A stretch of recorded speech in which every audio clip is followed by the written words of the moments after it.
Manifestation en Côte d'Ivoire. Gaz lacrymogène et arrestation à Abidjan. La première journée de la campagne présidentielle a été marquée par de fortes tensions à Abidjan, la capitale économique ivoirienne. Une manifestation organisée par des partis de l'opposition, en dépit d'une interdiction préfectorale, a été violemment dispersée ce 11 octobre 2025 par les forces de l'ordre dans plusieurs quartiers d'Abidjan, entraînant ainsi de multiples interpellations. Dès l'aube, un important dispositif policier et militaire a été déployé autour du Cocody, notamment au carrefour Saint-Jean et aux abords de l'hôtel Ivoire, point initial prévu pour le rassemblement. Selon plusieurs sources, des barrages filtrants, des patrouilles mixtes police-gendarmerie et des cargos de transport ont quadrillé la zone, empêchant toute concentration de manifestants.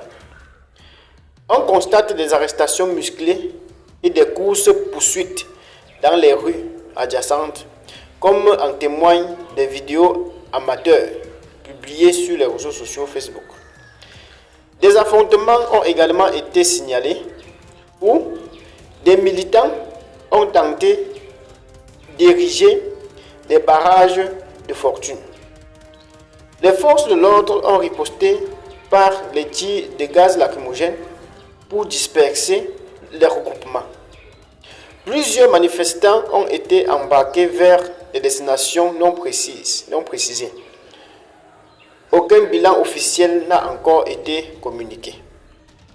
Cette manifestation avait été annoncée par le Front commun pour dénoncer la candidature à un 4e mandat du président sortant Alassane Ouattara et exiger, selon les organisateurs, plus de démocratie et de justice.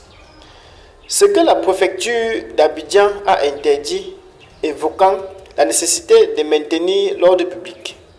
L'opposition avait néanmoins maintenu son appel, qualifiant la décision du préfet d'illégale.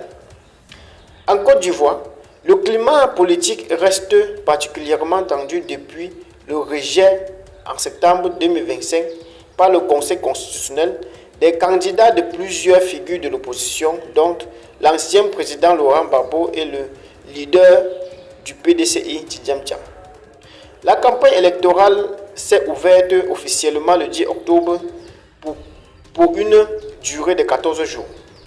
5 candidats sont en liste, dont son Excellence Alassane Ouattara, qui a lancé sa campagne ce samedi 11 octobre à Daloa, dans l'ouest du pays, alors que des échauffourées ont lieu